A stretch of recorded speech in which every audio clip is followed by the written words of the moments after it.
CHAPTER II, Part III of the Life and Letters of Elizabeth Prentiss, by George Prentiss. This recording is in the public domain. CHAPTER II, Part III. Extracts from her Richmond journal. Were her letters to her cousin the only record of Miss Payson's Richmond life, one might infer that they give a complete picture of it, for they were written in the freedom and confidence of Christian friendship, with no thought that a third eye would ever see them. But it had another and hidden side, of which her letters contain only a partial record. Her early habit of keeping a journal has been already referred to. She kept one at Richmond, and was prevented several years later from destroying it, as she had destroyed others, by the entreaty of the only person who ever saw it. This journal depicts many of her most secret thoughts and feelings, both earthward and heavenward. Some passages in it are of too personal a nature for publication, but the following extracts seem fairly entitled to a place here, as they bring out several features of her character with sun-like clearness, and so will help to a better understanding of the ensuing narrative. Richmond, October 3, 1840. How funny it seems to be here! Everything is so different from home. I foresee that I shan't live nearly a year under these new influences without changing my old self into something else. Heaven forbid that I should grow old because people treat me as if I were grown up. I hate old young folks. Well, whoever should see me and my scholars would be at a loss to know wherein consists the difference between them and me. I am only a little girl, after all, and yet folks do treat me as if I were as old and wise as Methuselah. And Mr. Persico says, "Oui, madame." Oh, oh, oh! It makes me feel so ashamed when these tall girls, these damsels, whose hearts are developed as mine won't be these half dozen years, to say nothing of their minds, ask me if they may go to bed, if they may walk, if they may go to Mr. So and So's and Miss Such and One's to buy a stick of candy, for aught I know. I shall have to take airs upon myself. I shall have to leave off little words and use big ones. I shall have to leave off sitting curled on my feet, turkey fashion. I shall have to make wise speeches. But a word in your ear, miss. I won't. October 27. This Richmond is a queer sort of place, and I should be as miserable in it as a fish out of water, only there is sunshine enough in my heart to make any old hole bright. In the first place, this dowdy chamber is in one view a perfect den. No carpet, whitewashed walls, loose windows that have the shaking palsy, fire red hearth, blue paint instead of white, or rather a suspicion that there was once some blue paint here. But what do I care? I'm as merry as a grig from morning till night. The little witches downstairs love me dearly. Everybody is kind, and when everybody is locked out, and I am locked into this same room, this low attic, there's not a king on the earth so rich, so happy as I. Here's my little pet desk. Here are my books, my papers. I can write and read and study and moralize. I don't pretend to say think. And then besides, every morning and every night, within these four walls, heaven itself refuses not to enter in and dwell, and I may grow better and better and happier in the blessedness with which nothing may intermeddle. Mr. Persico is a man by himself, and quite interesting to me in one way, that is, in giving me something to puzzle out. I like him for his exquisite taste in the picture line, and for having adorned his rooms with such fine ones. At least they're fine to my inexperienced eye. For when I'm in the mood I can go and sit and dream as it seemeth me good over them, and as I dream, won't good thoughts come into my heart? As to Mrs. Persico, I hereby return my thanks to nature for making her so beautiful. She has a face and figure to fall in love with. Kay also has a fine face and a delicate little figure. Miss So and So I shall avoid as far as I can do so. I do not think her opinions and feelings would do me any good. She has a fine mind, and likes to cultivate it, and for that I respect her. But she has nothing natural and girlish in her, and I am persuaded never had. She hates little children, says she hates to hear them laugh, thinks them little fools. Why, how odd all this is to me! I could as soon hate the angels in heaven, and hate to hear them sing.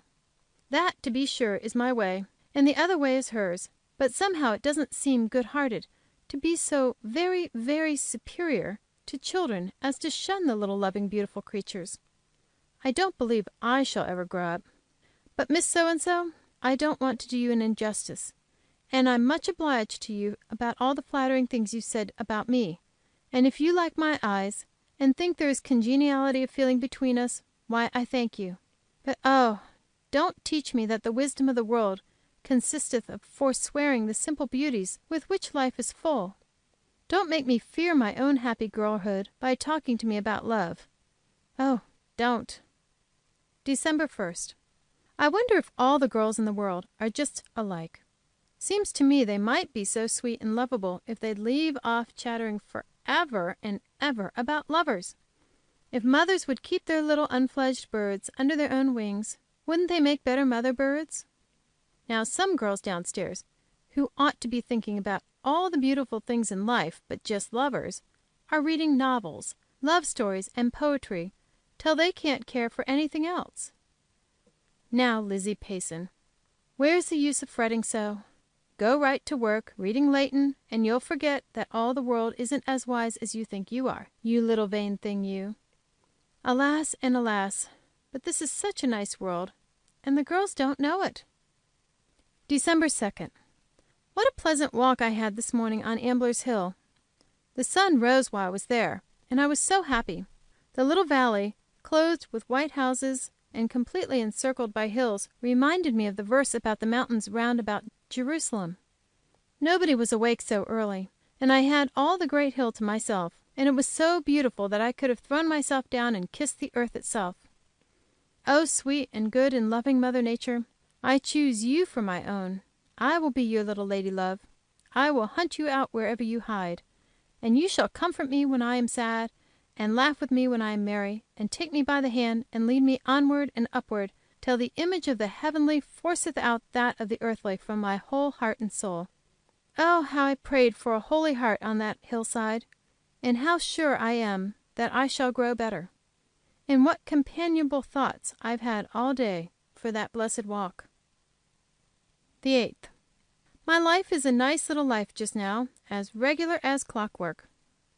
We walk, and we keep school, and our scholars kiss us and love us, and we kiss and love them, and we read Lamartine, and I worship Leighton, good, wise, holy Leighton, and we discourse about everything together, and dispute, and argue, and dispute, and I'm quite happy, so I am. As to Lamartine, he's no great things as I know of, but I want to keep up my knowledge of French, and so we read 20 pages a day. And as to our discourses, my fidgety, moralizing sort of mind wants to compare its doctrines with those of other people, though it's as stiff as a poker in its own opinions. You're a very consistent little girl. You call yourself a child, and are afraid to open your mouth before folks, and yet you're as obstinate and proud as a little man, daring to think for yourself, and act accordingly at the risk of being called odd and incomprehensible. I don't care, though. Run on and break your neck if you will. You're nothing especial, after all. The 9th. To-night, in unrolling a little bundle of work, I found a little note therein from mother. Whew! How I kissed it! I thought I should fly out of my senses, I was so glad. But I can't fly nowadays. I'm growing so unethereal. Why, I take up a lot of room in the world, and my frocks won't hold me. That's because my heart is so quiet, lying as still as a mouse, after all of its tossings about and trying to be happy in the things of this life. I am so happy now in the other life. But as for telling other people so, as for talking religion, I don't see how I can. It doesn't come natural. Is it because I am proud? But I pray to be so holy, so truly a Christian, that my life shall speak, and gently persuade all who see me to look for the hidden spring of my perpetual happiness and quietness. The only question is, do I live so? I'm afraid I make religion seem too grave a thing to my watching maidens downstairs. But oh, I'm afraid to rush into their pleasures. The 25th. I've been "our Lizzie" all my life, and have not had to display my own private feelings and opinions before folks, but have sat still and listened and mused and lived within myself, and shut myself up in my corner of the house, and speculated on life and the things thereof, till I've got a set of notions of my own which don't fit into the notions of anybody I know. I don't open myself to anybody on earth. I cannot. There is a world of something in me which is not known to those about me, and perhaps never will be. But sometimes I think it would be delicious to love a mind like mine in some things, only better, wiser, nobler. I do not quite understand life. People don't live as they were made to live, I'm sure. I want soul. I want the gracious, glad spirit that finds the good and the beautiful in everything, joined to the manly, exalted intellect. Rare unions, I'm sure, yet possible ones. Little girl, do you suppose such a soul would find anything in yours to satisfy it? No, no, no, I do not. I know I am a poor little goose, which ought to be content with some equally poor little gander. But I won't. I'll never give up 1 inch of these, the demands of my reason and of my heart, for all the truths you tell me about myself. Never. But descend from your elevation, O speculating child of mortality, and go down to school. Oh, no, no school for a week. And I guess I'll spend the week in fancies and follies. It won't hurt me. I've done it before, and got back to the world as satisfied as ever. Indeed, I have. January 1st, 1841. We've been busy all the week getting our presents ready for the servants, and a nice time I've had this morning, seeing them show their ivory thereat. James made a little speech, the amount of which was he hoped I wouldn't get married till I'd done been here 2 or 3 years, because my face was so pleasant it was good to look at it. I was as proud as Lucifer at this compliment, and shall certainly look pleasant all day to day, if I never did before. Monsieur and the rest wished me, and I won't say how many, good wishes, rushing at me as I went in to breakfast, and Milly privately informed Lucy that she likes Miss Payson a heap better than she did anybody else, and then came and begged me to buy her. I buy her? Heaven bless that poor little girl! I had some presents and affectionate notes from different members of the family, and from my scholars, also letters from sister and Ned, which delighted me infinitely more than I am going to tell you, old journal. Took tea at Mr. P.'s, and Mrs. P. laughed at her husband because he had once an idea of going to New England to get my little ladyship to wife, for the sake of my father, of course. Mr. P. blushed like a boy and fidgeted terribly, but I didn't care a snap. I am not old enough to be wife to anybody, and I'm not going to mind if people do joke with me about it. I had better things to think of on this New Year's Day, good heavenward thoughts and prayers and hopes, and if I do not become more and more transformed into the divine, then are prayers and hopes things of naught? Oh, how dissatisfied I am with myself! How I long to be like unto Him, into whose image I shall one day be changed, when I see Him as He is. I believe nobody understands me on religious points, for I cannot, and it seems to me, need not parade my private feelings before the world. Cousin G., God bless him, knows enough, and yet my letters to him do not tell the 100th part of that which these 4 walls might tell, if they would. I do not know that I am not wrong, but I do dislike the present style of talking on religious subjects. Let people pray, earnestly, fervently, not simply morning and night, but the whole day long, making their lives one continued prayer.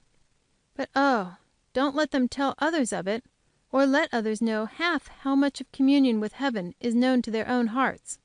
Is it not true that these who talk most, go most to meetings, run hither and thither to all sorts of societies and all sorts of readings, is it not true that such people would not find peace and contentment, yes, blessedness of blessedness, in solitary hours, when to the Searcher of hearts alone are known their aspirations and their love?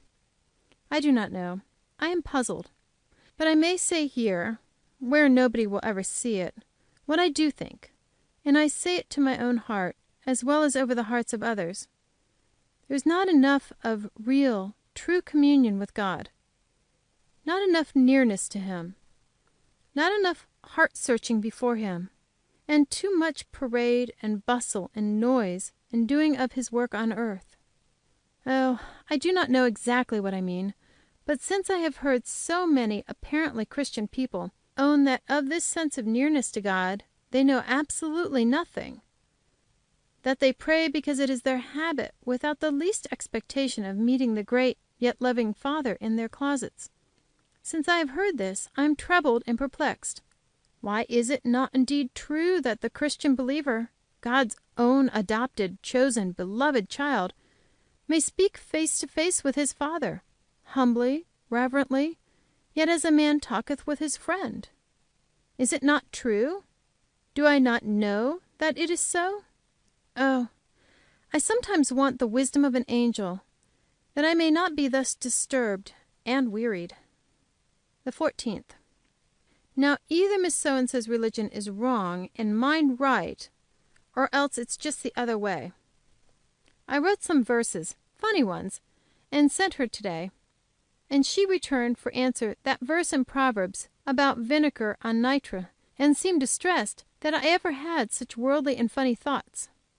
I told her I should like her better if she ever had any but solemn ones, whence we rushed into a discussion about proprieties, and I maintained that a mind was not in a state of religious health if it could not safely indulge in thoughts funny as funny could be. She shook her head and looked as glum as she could, and I'm really sorry that I vexed her righteous soul, though I'm sure I feel funny ever so much of the time, cannot help saying funny things and cutting up capers now and then. I'll take care not to marry a glum man, anyhow.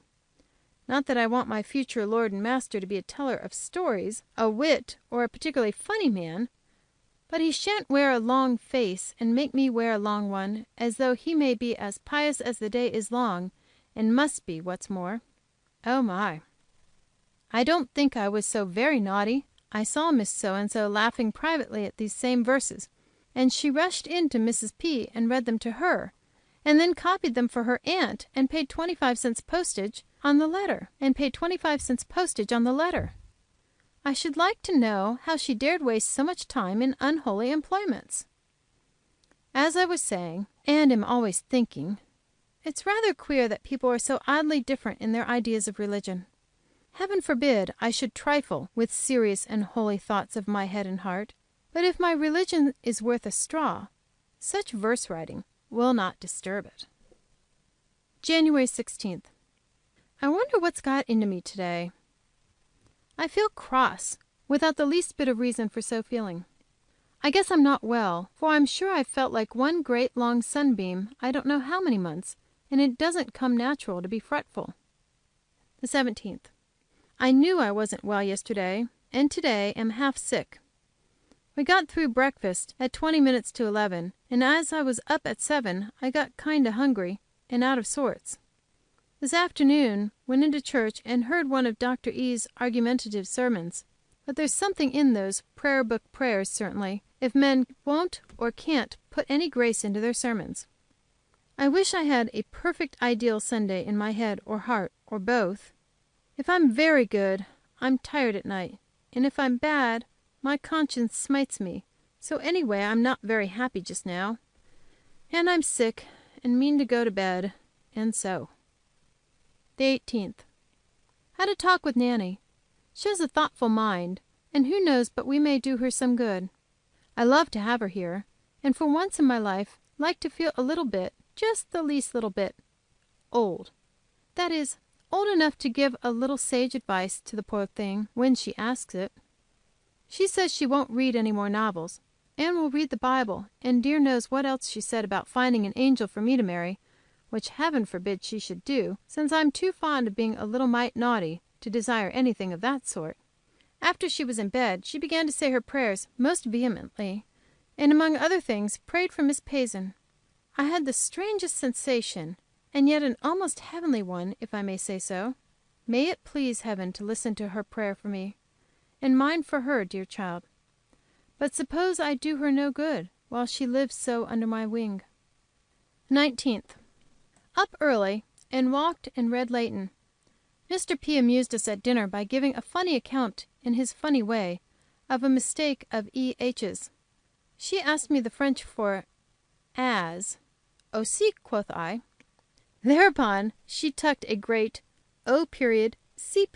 into her exercise, and took it to him, and they jabbered and sputtered over it, and she insisted that Miss Payson had said so, and he put his face right into hers and said, "Will you try to prove that Miss Payson is a fool, you little goose?"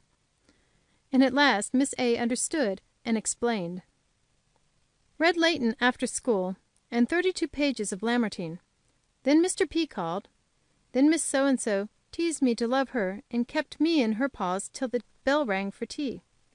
Why can't I like her?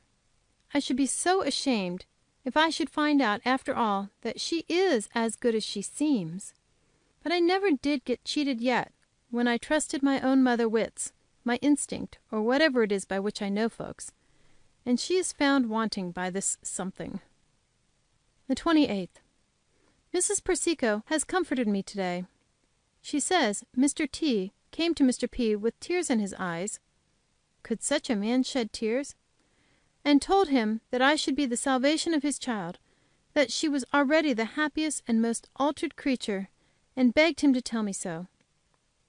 I was ashamed, and happy too, but I think Mr. P. should have told him that if good has been done to Nanny, it is as much, to say the least, owing to Louisa as to me.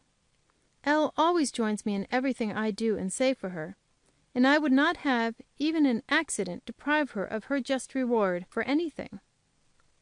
Nanny sat on the floor to night in her night gown, thinking. At last she said, "Miss Payson." "Well, you little witch, you wouldn't much care if you should die to night, should you?" "No, I think not." "Nor I," said she. "Why, do you think you should be better off than you are here?" "Why do you think you should be better off than you are here?" "Yes, in heaven," said she. "Why, how do you know you'll go to heaven?" She looked at me seriously, and said, "Oh, I don't know. I don't know. I don't think I should like to go to the other place."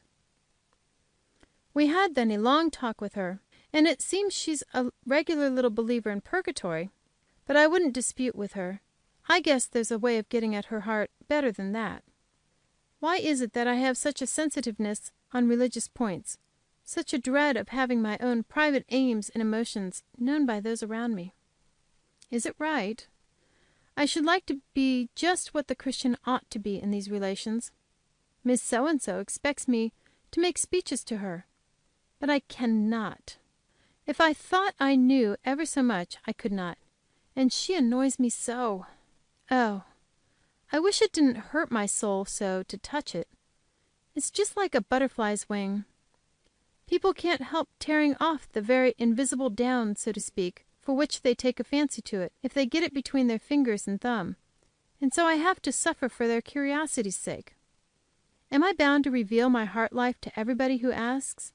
Must I not believe that the heavenly love may, in one sense, be hidden from the outward eye and outward touch? Or am I wrong? February 1st, 1841. Rose later than usual. Cold, dull, rainy morning. Read in Life of Wilberforce. Defended Nanny with more valor than discretion. This evening the storm departed, and the moonlight was more beautiful than ever, and I was so sad and so happy, and the life beyond and above seemed so beautiful. Oh, how I have longed to day for heaven within my own soul! There's been much unspoken prayer in my heart to night. I don't know what I should do if I could have my room all to myself, and not have people know it if even a good thought comes into my mind. I shall be happy in heaven, I know I shall, for even here prayer and praise are so infinitely more delightful than anything else. The 3rd. Woke with a headache, got through school as best I could, then came and curled myself up in a ball in the easy chair, and didn't move till 9, when I crept down to say good bye to poor Mrs. Persico. Miss L. and Miss J. received me in their room so tenderly and affectionately that I was ashamed. What makes them love me? I am sure I should not think that they could. The 10th. I wonder who folks think I am, and what they think. Sally R. sent me up her book of autographs with a request that I would add mine. I looked it over and found very great names, and did not know whether to laugh or cry at her funny request, which I couldn't have made up my mouth to grant. How queer it seems to me that people won't let me be a little girl, and will act as if I were an old maid or matron of 99. Poor Mr. Persico is terribly unhappy, and walks up and down perpetually with such a step. The 12th. I am sure that in these little things God's hand is just as clearly to be seen as in His wonderful works of power, and tried to make Miss So and so see this. But she either couldn't or wouldn't. It seems to me that God is my Father, my own Father, and it is so natural to turn right to Him, every minute almost, with either thank offerings or petitions, that I never once stop to ask if such and such a matter is sufficiently great for His notice. Miss So and so seemed quite astonished when I said so. The 16th. I have been instituting an inquiry into myself to day, and have been worthily occupied in comparing myself to an onion. Though in view of the fragrance of that highly useful vegetable, I hope that the comparison won't go on all fours. But I have as many natures as an onion has. What do you call 'em? Coats. First the outside skin or nature, kind of tough and ugly. Anybody may see that, and welcome. Then comes my next nature, a little softer, a little more removed from curious eyes. Then my inner one, myself, that 'ere little round ball which nobody ever did or ever will see the whole of, at least suppose not. Now most people see only the outer rind, a brown, red, yellow, tough skin, and that's all. But I think there's something inside that's better and more truly an onion than might be at first guessed. And so I'm an onion, and that's the end. The 17th. Mrs. P.'s birthday, in honor of which, cake and wine. Mr. P. was angry with us because we took no wine. If he had asked me civilly to drink his wife's health, I should probably have done so. But I am not to be frightened into anything. I made a funny speech, and got him out of his bearish mood, and then we all proceeded to the portico to see if the new president had arrived, by which means we obtained a satisfactory view of 2 cows, 3 geese, 1 big boy in a white apron, and 1 small one in a blue apron, 3 darkies of feminine gender, and 1 old horse. But Mr. Harrison himself we saw not. Mr. Persico says it's Tyler's luck to get into office by the death of his superior, and declares Harrison must infallibly die to secure John Tyler's fate. It's to be hoped this won't be the case. March 6th. Miss L. read to us to day some sprightly and amusing little notes written her years ago by a friend with whom she still corresponds. I was struck with the contrast between these youthful and light-hearted fragments and her present letters, now that she is a wife and mother. I wonder if there is always this difference between the girl and the woman. If so, heaven forbid I should ever cease to be a child. The 18th. Headache. Nanny sick. Held her in my arms 2 or 3 hours. Had a great fuss with her about taking her medicine, but at last out came my word, must. And the little witch knew it meant all it said, and down went the oil in a jiffy, while I stood by laughing at myself for my pretensions of dignity. The poor child couldn't go to sleep till she had thanked me over and over for making her mind and for taking care of her, and wouldn't let go my hand, so I had to sit up until very late. And then I was sick and sad and restless, for I couldn't have my room to myself, and the day didn't seem finished without it. It is a perfect mystery to me how folks get along with so little praying. Their hearts must be better than mine, or something. What is it? But if God sees that the desire of my whole heart is to-night, has been all day, towards Himself, will He not know this as prayer, answer it as such? Yes, prayer is certainly something more than bending of the knees and earnest words, and I do believe that goodness and mercy will descend upon me, though with my lips I ask not. The 24th. Had a long talk with Mr. Persico about my style of governing. He seemed interested in what I had to say about appeals to the conscience, but said my youthful enthusiasm would get cooled down when I knew more of the world. I told him very pertly that I hoped I should not know the world then. He laughed and asked, "You expect to make out of these stupid children such characters, such hearts as yours?" "No, but better ones." He shook his head and said I had put him into good humor. I don't know what he meant. I've been acting like Sancho all day, rushing upstairs, two at a time, frisking about, catching up Miss J. in all her maiden dignity, and tossing her right into the midst of our bed. Who's going to be schoolma'am out of school? Not I. I mean to be just as funny as I please, and what's more, I'll make Miss So and so funny, too.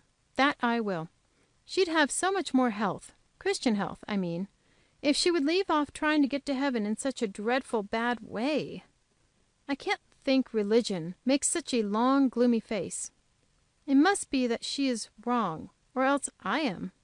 I wonder which. Why, it's all sunshine to me, and all clouds to her. Poor Miss So and so. You might be so happy. April 9th. Holiday. We all took a long walk, which I enjoyed highly. I was in a half moralizing mood all the way, wanted to be by myself very much. We talked more than usual about home, and I grew so sad. Oh, I wonder if anybody loves me as I love. I wonder. I long for mother, and if I could just see her, and know that she is happy, and that she will be well again.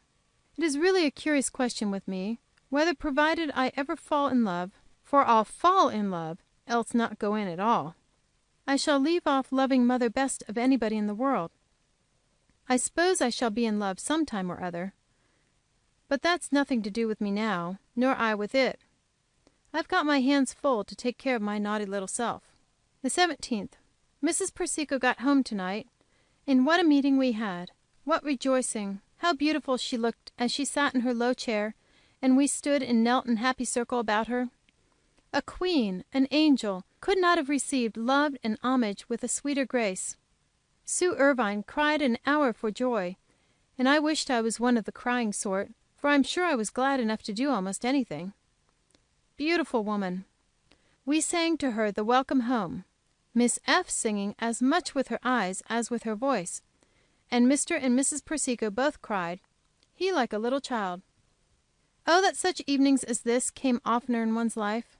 All that was beautiful and good in each of our hidden natures came dancing out to greet her at her coming, and all petty jealousies were so quieted, and why, what a rhapsody I'm writing! And to morrow, our good, better natures tucked away, dear knows where, we shall descend with business-like airs to breakfast, wish each other good morning, pretend that we haven't any hearts. Oh, is this life? I won't believe it. Our good genius has to come back to us, now all things will again go on smoothly. Once more I can be a little girl, and frolic up here instead of playing Miss Dignity downstairs. May 7th.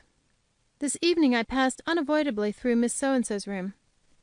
She was reading Byron, as usual, and looked so wretched and restless that I could not help yielding to a loving impulse, and putting my hand on hers, and asking why she was so sad. She told me. It was just what I supposed.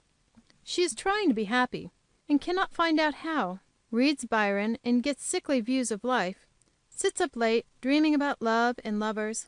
Then, too tired to pray or think good thoughts, tosses down upon her bed and wishes herself dead. She did not tell me this, to be sure, but I gathered it from her story. I alluded to her religious history and present hopes. She said she did not think continued acts of faith in Christ necessary. She had believed on Him once, and now He would save her whatever she did, and she was not going to torment herself trying to live so very holy a life, since, after all, she should get to heaven just as well through Him as if she had been particularly good, as she termed it. I don't know whether a good or bad spirit moved me at that minute, but I forgot that I was a mere child in religious knowledge, and talked to her about my doctrine, and made it a very beautiful one to my mind, though I don't think she thought so.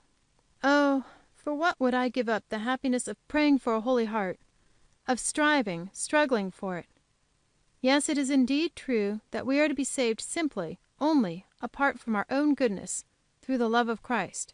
But who can believe himself thus chosen of God? Who can think of and hold communion with infinite holiness and not long for the divine image in his own soul? It is a mystery to me, these strange doctrines. Is not the fruit of love aspiration after the holy? Is not the act of the new-born soul, when it passeth from death unto life, that of desire for assimilation to and oneness with Him who is its all in all? How can love and faith be one act and then cease? I dare not believe, I would not for the universe believe, that my very sense of safety in the love of Christ is not to be just the sense that shall bind me in grateful self-renunciation wholly to His service. Let me be sure of final rest in heaven, sure that at this moment I am really God's own adopted child, and I believe my prayers, my repentings, my weariness of sin, would be just what they now are, nay, more deep, more abundant. Oh, it is because I believe, fully believe, that I shall be saved through Christ, that I want to be like Him here on earth. It is because I do not fear final misery that I shrink from sin and defilement here. Oh, that I could put into that poor, bewildered heart of hers just the sweet repose upon the ever present Saviour which He has given unto me. The quietness with which my whole soul rests upon Him is such blessed quietness. I shall not soon forget this strange evening. End of Chapter 2, Part 3 of the Life and Letters of Elizabeth Prentiss, by George Prentiss. Recording by Teresa Downey.